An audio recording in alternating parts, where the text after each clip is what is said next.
Je vais te la jouer en 3 volets. Synopsis, intrigue, dénouement. Synopsis. Des gens de pouvoir, à la tête d'une élite gouvernementale, s'enrichissent, affaiblissent, mentent et exploitent leur propre population. C'est parti. Le gouvernement français est fier d'annoncer que la cotisation salariale de 0,95% à compter du 1er octobre 2018 est supprimée.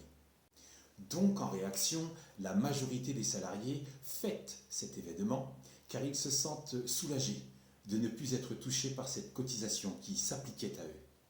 Le côté festif et l'ivresse du champagne leur permet de s'éloigner de la véritable supercherie. Et nous arrivons à l'intrigue.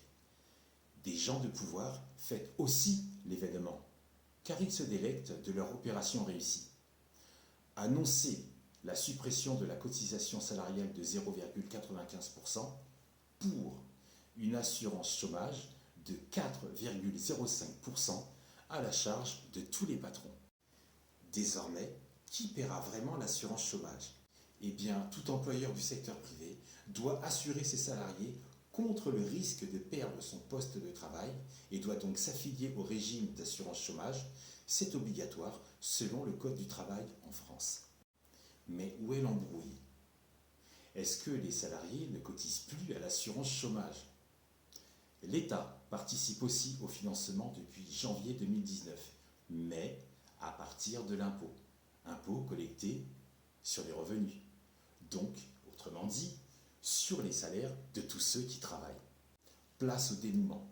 L'illusion fonctionne. Des gens de pouvoir traitent la population française en la déshumanisant, l'envoient au charbon car elle ne représente que de la main-d'œuvre qui peut être remplacée si besoin. Puis, une autre fraction de la CSG activité est affectée à l'assurance chômage. C'est écrit sur toutes les fiches de paie.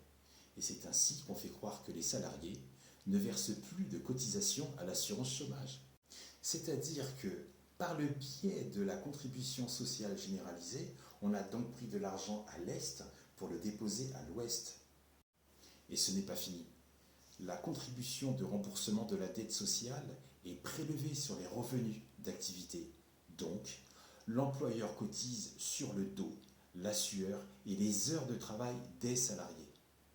Ce qui veut dire que, jusqu'à leur dernier souffle, les salariés cotisent à l'assurance chômage. Que la paix soit avec toi.